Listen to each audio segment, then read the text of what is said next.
할렐루야. 미션 큐티로 하루를 시작하는 세종한교회 성도님들을 주님의 이름으로 축복합니다. 신앙의 여정은 때론 끝없는 내적 씨름과 자기 모순의 연속처럼 느껴집니다. 바울 사도의 고백처럼 오호라 나는 곤고한 사람이로다 이 사망의 몸에서 누가 나를 건져내랴 라고 탄식할 만큼 우리 또한 반복되는 실망과 죄의 문제 앞에 무릎 꿇을 때가 많음을 고백합니다. 지나간 과거의 실패를 떨쳐버리지 못하고 자신의 연약함만 진단하며 나는 왜 이 모양일까? 스스로 정죄할 때도 있지 않았나요? 오늘 그 말씀을 통해 죄로 인해 묶여있던 그 자리에서 결코 정죄함이 없는 은혜의 자리로 나아가시길 축복합니다. 우리 다 같이 오늘의 말씀 읽겠습니다. 그러므로 이제 그리스도 예수 안에 있는 자에게는 결코 정죄함이 없나니 이는 그리스도 예수 안에 있는 생명의 성령의 법이 죄와 사망의 법에서 너를 해방하였습니다. 율법이 육신으로 말미암아 연약하여 할 수 없는 그것을 하나님은 하시나니 곧 죄로 말미암아 자기 아들을 죄 있는 육신의 모양으로 보내어 육신의 죄를 정하사 육신을 따르지 않고 그 영을 따라 행하는 우리에게 율법의 요구가 이루어지게 하려 하심이니라. 육신을 따르는 자는 육신의 일을, 영을 따르는 자는 영의 일을 생각하나니 육신의 생각은 사망이요 영의 생각은 생명과 평안이니라. 육신의 생각은 하나님과 원수가 되나니 이는 하나님의 법에 굴복하지 아니할 뿐 아니라 할 수도 없습니다. 육신에 있는 자들은 하나님을 기쁘시게 할 수 없느니라. 만일 너희 속에 하나님의 영이 거하시면 너희가 육신에 있지 아니하고 영에 있나니 누구든지 그리스도의 영이 없으면 그리스도의 사람이 아니라. 또 그리스도께서 너희 안에 계시면 몸은 죄로 말미암아 죽은 것이나 영은 이로 말미암아 살아있는 것이니라. 예수를 죽은 자 가운데서 살리신 이의 영이 너희 안에 거하시면 그리스도 예수를 죽은 자 가운데서 살리신 이가 너희 안에 거하시는 그의 영으로 말미암아 너희 죽을 몸도 살리시리라. 로마서 8장은 다이아몬드라고 불릴 만큼 빛나는 약속을 내포하고 있습니다. 또한 신약 성경의 가장 위대한 선언이요 죄인에게 주어진 최고의 자유선언이라고 말합니다. 오늘 본문 말씀을 통해 우리에게 주시는 두 가지 교훈을 나누겠습니다. 첫째로 예수 안에 있는 자에게는 결코 정죄함이 없음을 믿으시기 바랍니다.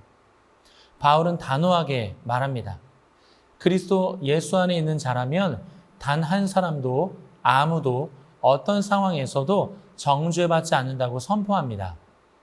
이 결코라는 말 안에는 우리의 과거나 현재, 실패와 실수, 심지어 반복하여 넘어지는 것까지 모두 포함되어 있습니다. 우리는 자신의 신앙이 부족하다고, 죄를 아직 끊어내지 못했다고, 또 나는 자격이 없다고 말하기도 합니다. 하지만 이 복음의 선언은 그런 조건과 평가를 모두 뛰어넘어 오직 예수 안에 있다는 사실로 충분하다고 선포합니다. 왜 그럴까요?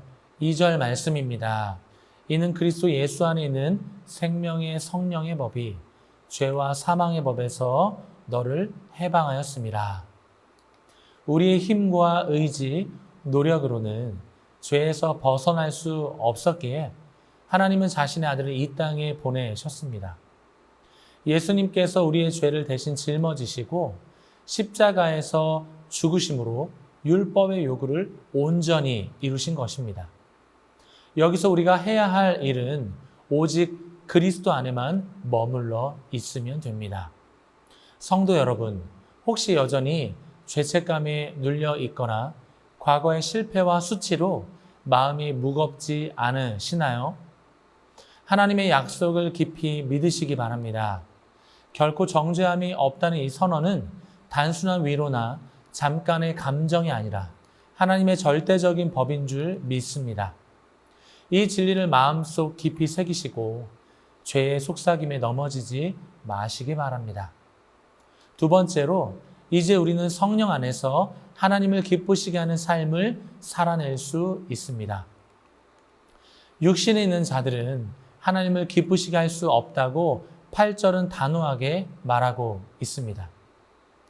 육신에 있는 자란 여전히 자기 중심적인 욕망과 본성, 죄의 힘에 붙들려 살아가는 삶을 의미합니다.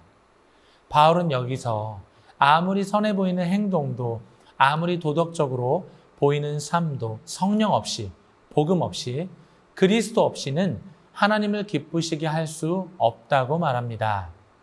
하나님을 기쁘시게 하는 삶은 우리의 행위에서 나오는 것이 아니라 오직 성령께서 우리 안에 거하실 때만 가능하다는 것이죠.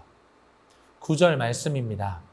만일 너희 속에 하나님의 영이 거하시면 너희가 육신에 있지 아니하고 영에 있나니 누구든지 그리스도의 영이 없으면 그리스도의 사람이 아니라. 예수님을 믿는 순간 그리스도의 영, 곧 성령께서 우리 안에 내주하십니다. 이제 우리는 죄와 육신의 소욕에 지배받지 않고 성령의 인도하심을 따라 살아가는 사람이 된 것입니다. 이것이 바로 그리스도인의 새로운 신분이자 새로운 정체성입니다. 성령께서 우리 안에 계시기에 우리는 다시 죄의 종노릇하지 않아도 됩니다. 자기 의지로 버텨내는 인생이 아니라 성령의 힘과 인도하심에 기대어 살아가는 인생이 되었기 때문이죠. 우리 삶에 여전히 유혹과 연약함, 넘어짐이 있다 하더라도 낙심하지 마시기 바랍니다. 11절 말씀에 성령 하나님은 연약한 우리를 다시 세우시고 영원한 생명의 능력으로 이끌어 주신다고 약속하십니다. 그러니 오늘 내 삶이 아무리 무너지고 또 다시 실망이 찾아와도 절망하지 마시기 바랍니다. 그리스도의 십자가와 부활, 그리고 성령의 내주하심이 이미 우리를 하나님의 기쁨이 되는 존재로 바꾸셨기 때문입니다. 사랑하는 성도 여러분, 예수 안에 있는 자에게는 결코 정죄함이 없습니다. 우리는 죄에서 해방된 자들인 것이죠. 내 삶에 근거를 두지 않고 주님의 약속의 말씀을 믿으며 나아가시기 바랍니다. 또한 육신의 생각을 멈추고 성령의 인도하심을 따라 하나님을 기쁘시게 하는 삶을 살아가시길 바랍니다. 내 삶에 아무리 큰 고난이 찾아온다 하더라도 그 삶을 통해서도 주님을 기쁘시게 하는 삶을 살아내도록 성령께서 인도하실 것입니다. 오늘 하루도 복음의 자유와 확신, 성령의 능력 안에서 진정한 해방의 삶을 누리며 살아가시길 주님의 이름으로 축복합니다. 아멘. 기도하겠습니다. 하나님 아버지 감사합니다. 예수 안에 있는 자에게는 결코 정죄함이 없는 줄 믿습니다. 우리가 하나님 앞에 어떤 선행을 행해야 하는 것이 아니라 그저 예수 그리스도 안에 머무는 것이 우리의 삶의 축복이요 하나님의 구원의 능력을 경험하는 것인 줄 믿습니다. 그 어느 누구도 우리의 삶을 정죄할 수 없음을 믿고 믿음으로 담대하게 주어진 삶을 살아낼 수 있도록 주님 인도하여 주시옵소서. 그 절망의 삶이라 할지라도 하나님을 기쁘시게 하는 삶으로 영광 올려드리는 삶이 될 수 있도록 주님 인도하여 주옵소서. 성령 하나님을 의지하며 그분의 도우심으로 말미암아 승리하는 인생으로 나아갈 수 있도록 주여 함께하여 주옵소서. 감사하며 예수님의 이름으로 기도합니다. 아멘.